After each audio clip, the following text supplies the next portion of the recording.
Today's guest is Bill Holter. Now, he's been studying this currency reset for quite some time, and we're going to be talking about the biggest developments of that, everything that's happening in the United States to the financial system, and how this all ties into everything that's happening right now with Russia as well.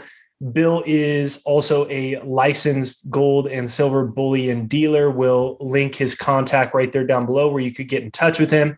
Want to give a shout out to our sponsor, Vizsla Silver, one of our favorite silver and gold mining stocks. So thank you, Vizsla Silver, for being our sponsor. If you enjoyed today's video, make sure you copy and paste that link, share it around on social media, give us a like and a comment right there down below with some of your biggest takeaways. And Bill, good to see you. Thanks for coming back. Yeah, so let's just start with, how do you make sense of what's happening right now? Well, what the big news over the last 2-3 weeks, obviously, is Russia coming out and saying that they're going to sell their gas for only rubles or gold. They will not accept dollars. They won't accept euros. And I mean, I equate this as the biggest news since 1973 when Kissinger came up with the idea of the petrodollar. In other words, the Saudis and the rest of the Arabs would only accept dollars for their oil. And that created an unofficial support to the dollar, but it became official over the years because only dollars were accepted for the oil trade.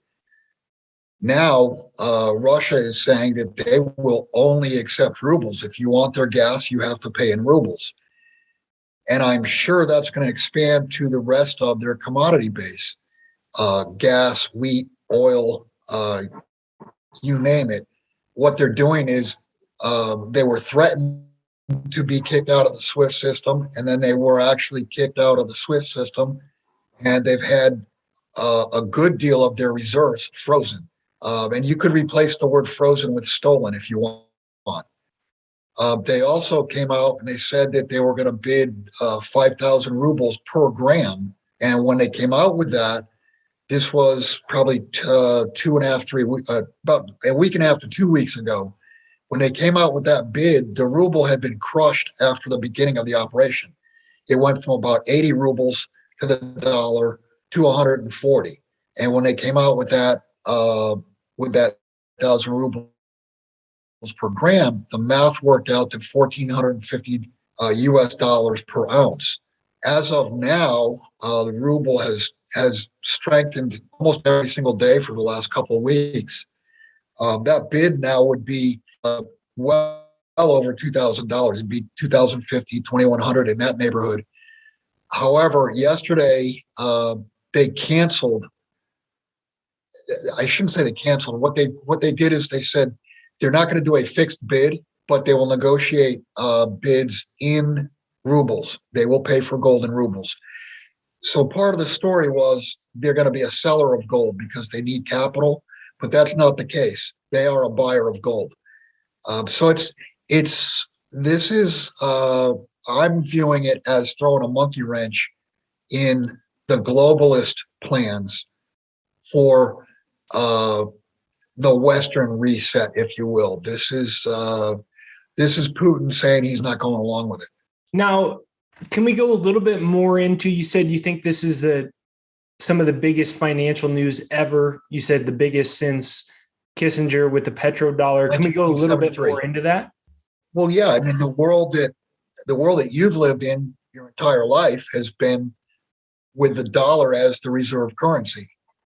And it's interesting, the day that Russia came out and said that they would only accept rubles, that very same day, Jay Powell made the comment that he thought there could be more than one reserve currency. And when I heard that news, I'm like, that's insane that the chairman of the Federal Reserve would come out and say there could be something that competes with the dollar. So, like I said, I mean, that news, the news is huge. And if you look back at what's happened in the past, uh, Muammar Gaddafi, Saddam Hussein, they both talked about a gold-backed dinar, and look what happened to them. They were killed. Uh, their their their countries, upended, and their gold stolen. But that's not going to happen with Putin. I mean, there's no way we're going into Moscow and stealing their gold, and there's no way we're going to depose Putin. So where do you think it goes from here then? Well, logically, I mean, what has happened is the dollar is no longer the one and only undisputed reserve currency. So we will see some type of monetary upheaval. I suspect in the not too distant future, probably within the next 3 to 6 months, there's going to be some type of currency upheaval. And I mean, the plans, they've already told you the plans are to go toward central bank digital currency. And the problem with that, and people need to understand how dangerous that is. Just look at what happened in Canada. If you sent $10 to support the truckers, you had your bank account frozen. And they actually had to manually do that. But under a central bank digital currency, if you say something wrong, who knows, if you go to the wrong websites, if you read the wrong information, they can just shut you off. It doesn't matter if you're a billionaire. If all your capital's in the system, they can basically just cancel you. And I think that is where that's where the plan to go for the West is. It gives total control. Now, do you think that that there has to be a crisis in order to institute this on a mass scale? Because that's what I wonder. I mean, do they need a massive economic crash or real estate crash in order to have a solution, quote unquote, that is the central bank digital currencies? Or how do you think that rolls out? It could never roll out unless there's a crisis. I mean, just listen to what the elites say. We don't ever let a good crisis go to waste. I mean, that's the only way to move the herd is to use fear, to use confusion. Otherwise, people will not accept it. I mean, how do you think they got so many who's done with fear? Now, what do you think that this looks like when you're looking at the United States right now, offline? You were talking about the big move in the 10-year in the last, I think you said about 3 weeks or so, to about 2.7. And we're seeing mortgages up near 5%. I think about 50-60% drop in mortgage applications recently. What do you think happens next in, let's just call it the United States for starters? Well, it will be absolutely will be worldwide. But understand that go back just 2 years ago at the height of the beginning of COVID, we had a 0.38% 10-year treasury. Now it's 2.7. When it got to 1.25, 1.4, maybe 4 months ago, that was basically forecasting or the markets front running the Fed. The Fed's always behind. The Fed's only raised rates 1/4 of a point, but to go from 0.38% to 2.7, I mean, that's what a quadrupling or quintupling or more of interest rates. And understand that the entire system is held up with debt. And the problem is when you raise rates on an over-indebted system, you do all kinds of damage. You do damage to the real economy. You do damage to the collateral. I mean, look at what's happened to bond prices over the last 6 months. And just in the last 2 or 3 weeks, it was just a couple of weeks ago that interest rates pierced 2%. Now they're at 2.7. I mean, we're just going straight upward with interest rates. And if you look back at history, if you look back at the 87 crash, 94, 98, 2000 with the dot-com bubble, 2007, 2008. Every time the Fed tries to tighten and every time rates do go up, something breaks. And my point being, there's so much leverage in the system now that when something breaks, you're more than likely to see a rate of things breaking. I mean, this is going to destroy the real estate market. There's no ifs, ands, or buts about that, because mortgage rates have gone from 2.7 to over 5%. So if you qualified before for $1 million mortgage, now you only qualify for 550,000. But think about it from the other side. Think about it if you're an owner. Now you've got half as many potential buyers because less people qualify for a mortgage to buy the property that you're trying to sell. And then in a recession, you have people losing jobs and real estate hitting the market. How's that going to be bought up with interest rates where they are now? Yeah, and not to mention, how many people are out of work and this and that. Now, how do you think all of this happening fits into the reset and where gold fits into it? Because one of the things that I found a little interesting watching all of this was just how much of it fit into this idea of pushing the dollar aside for some type of new global currency, because when these sanctions happen, then Russia, who controls so much of the energy, is saying we want it in rubles. Then the response from the Biden administration has been, well, we need renewables.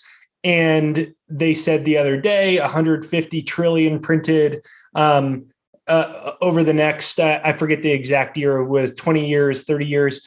So you're talking about an incredible new level of money printing in addition to that. So on the surface, to someone like me, I'm just like, it seems like this is only going to destroy the dollar further from all of these sanctions and then Putin's response. So what happens next?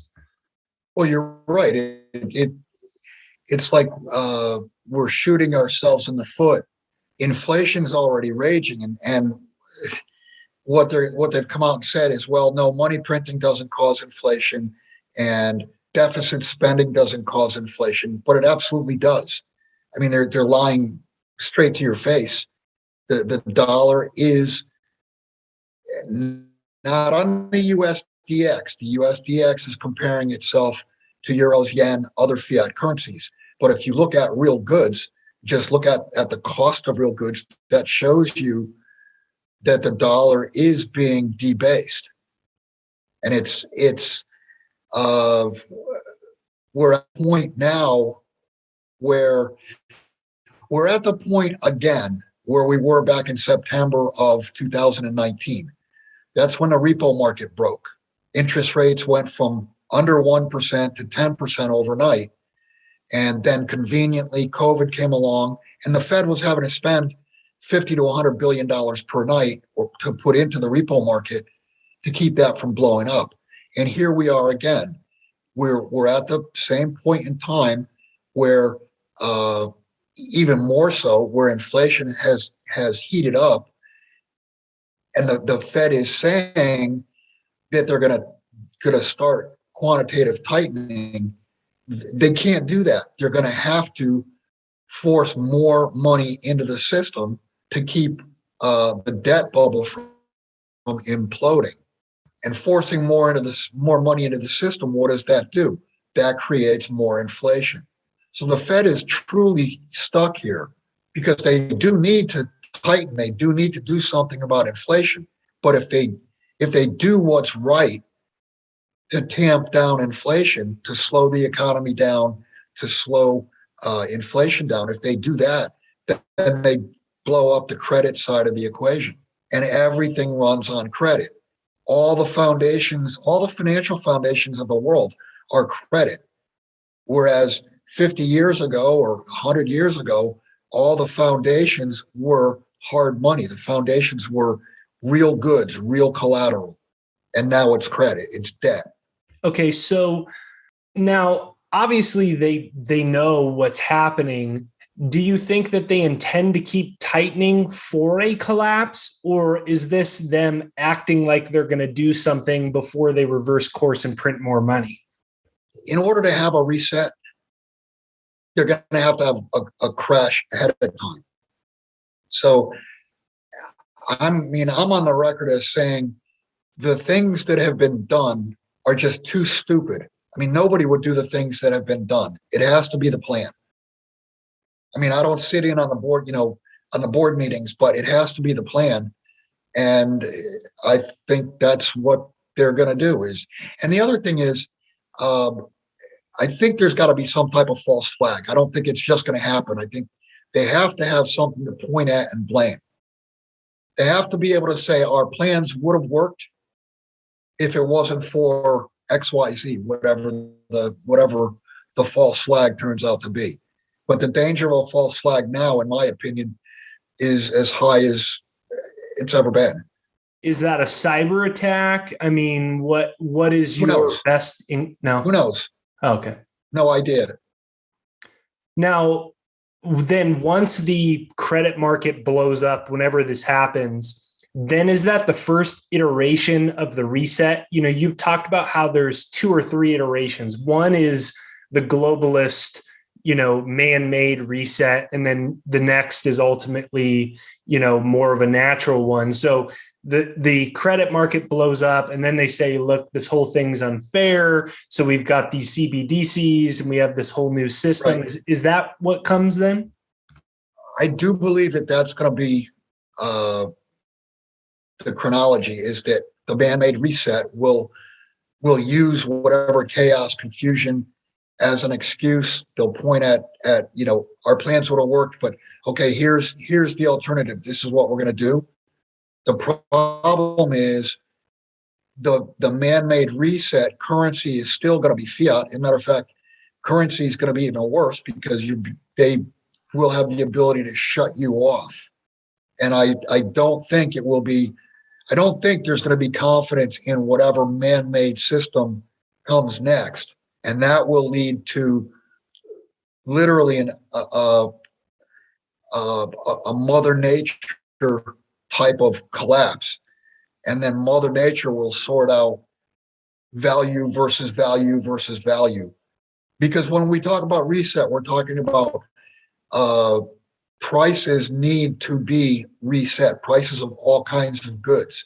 And one of the prices that needs to be reset are interest rates. Now, interest rates are going up, but still at a 2.7% 10-year treasury, you go back 100 years before, say, 2000, the last century, interest rates probably averaged 5%. And here we are at half of that. And there's more risk today than there's ever been. So there's no risk premium.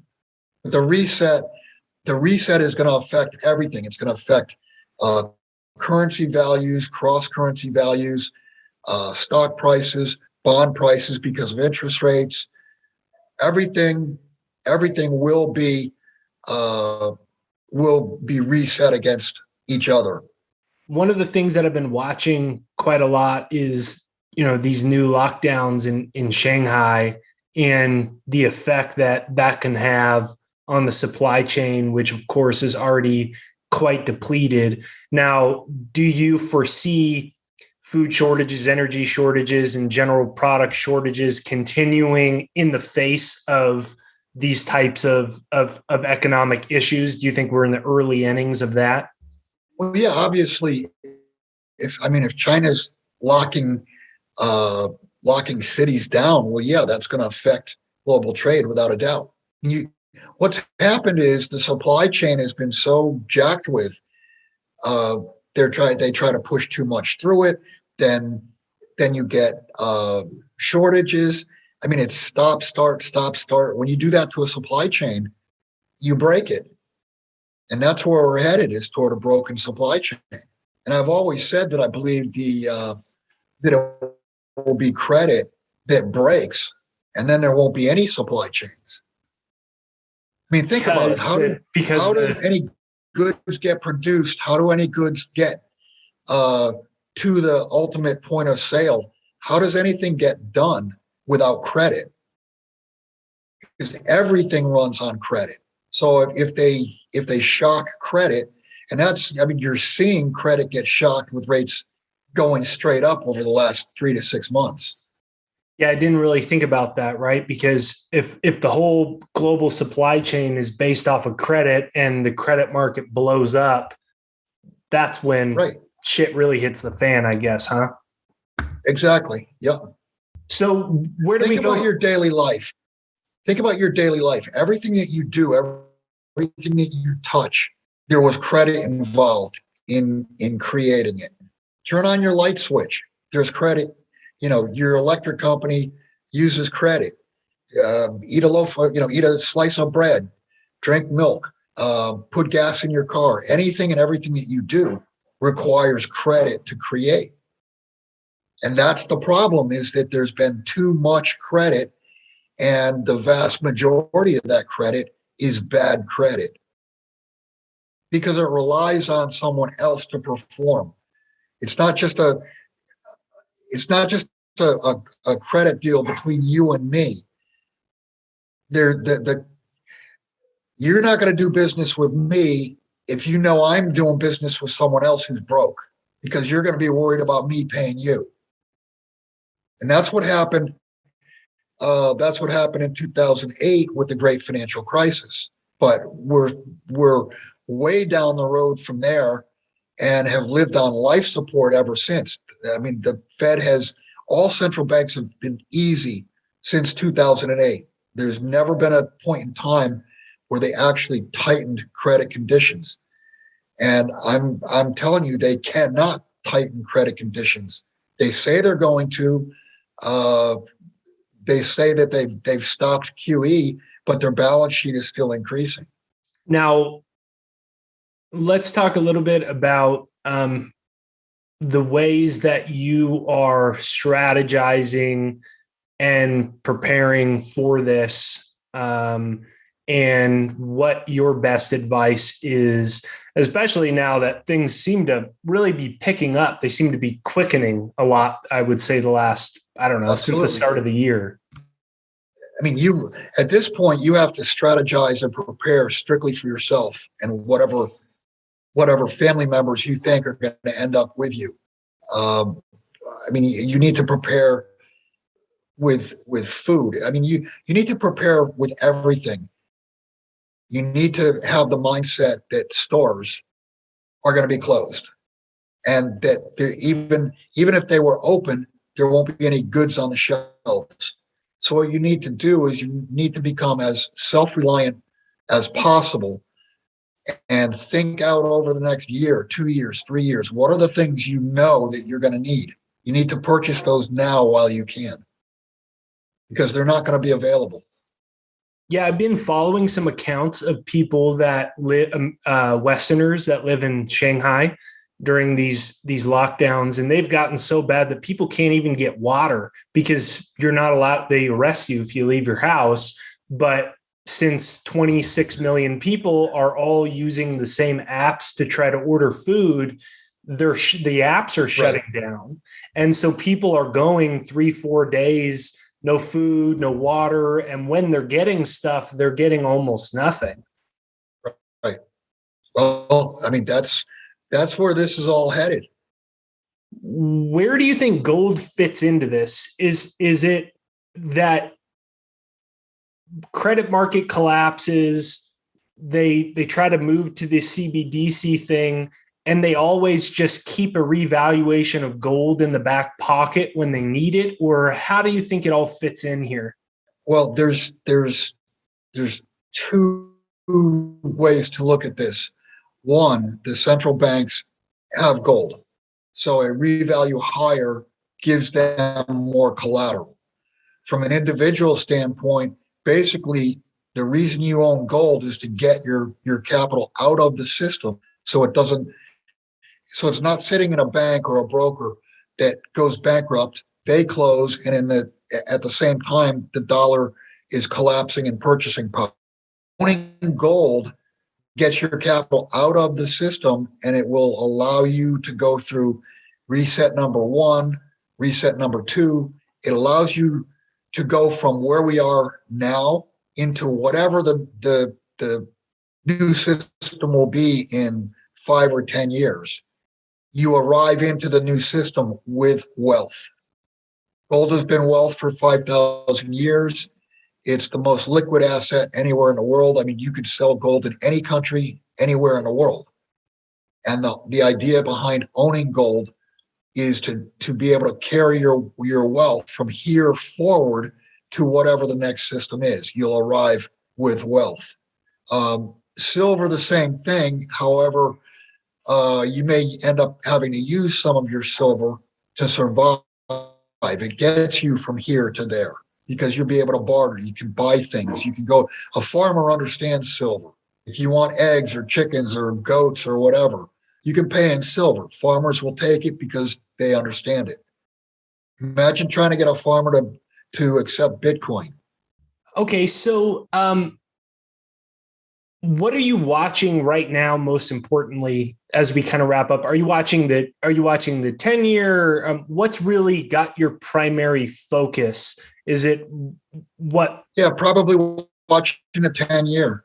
I mean, you're just watching the yield curve, watching interest rates, because I mean, you can see if you look at a chart going back to 1982 when interest rates peaked out and started coming down. Every time, not most of the time, but every time interest rates started to go higher, they would break something. And when something breaks, it's like throwing a rock into a pond. It has ripples. It has ripple effects. So watching, knowing that interest rates are spiking at this point, I know something's going to break. I don't know exactly what it will be. If I had to guess, I would tell you it's real estate and derivatives. But derivatives are a hidden, it's like a hidden asset. I mean, you could have a default in a derivative, and unless it's declared a default, they can paper it over, and you can it's gone on. You know, they've kicked the can down the road for a long, long time. But if you have the real economy collapsing, I don't see this time that they can kick the can down the road. And I'm not sure they want to. Like I said, I think the plan is to come back with central bank digital currencies after the system blows up. I mean, I've heard rumors that we're going to do central bank digital currency, and they can print, another 50, 60 trillion dollars, because then it's all behind the scenes.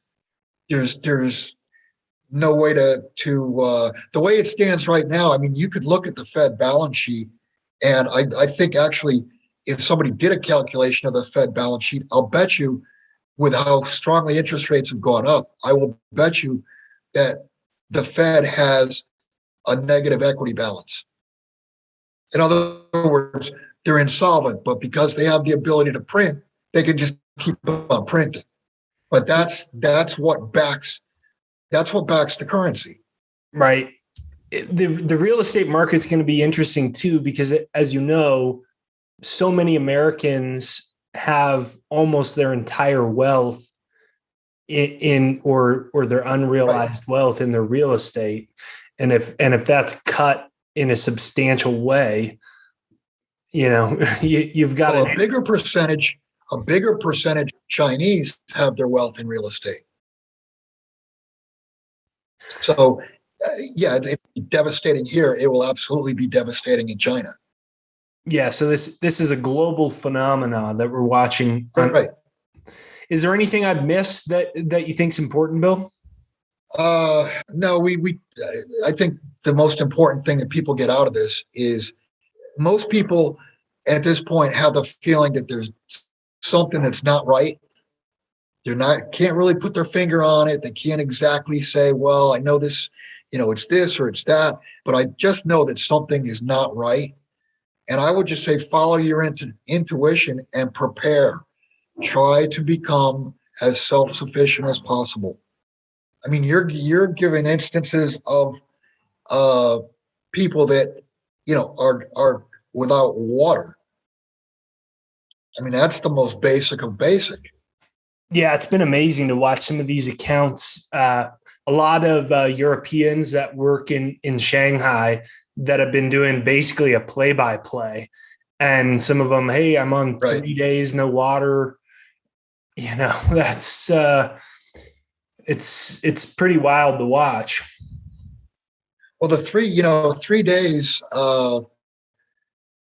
it's 72 hours. And I've said for years and years, every day you wake up, you're only 72 hours away from anarchy, because the human body can go without food and water for 3 days. But then all of a sudden, you become hostile.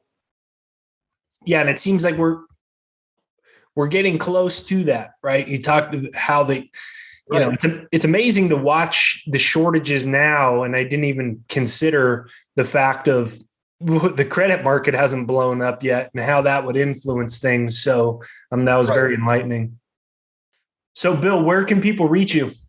You can go to www.jsmindset.com, or you can contact Miles Franklin. That's where I clear my business through. Miles Franklin is one of the 23 direct dealers with the U.S. Mint. Awesome. So we'll link that right there down below for everyone to check out. Good. Give us a comment right there down below. Let us know what you think of today's episode. If there's anything that I missed that you want to see covered next time we have Bill on, be sure to let us know in the comments right there down below. Important episode. So make sure you copy and paste this link, share it out on Twitter, Facebook, social media, email list, maybe watch it with one of your friends, and you guys can strategize about the best, maybe blind spots and ways to continue to prepare yourselves. So Bill, if there's anything else that I missed, you got the floor. Just thank you for having me back. Yeah, it was a pleasure to speak with you, and looking forward to chatting more and getting an update here pretty soon. So thank you everyone for listening, and we will see you next time.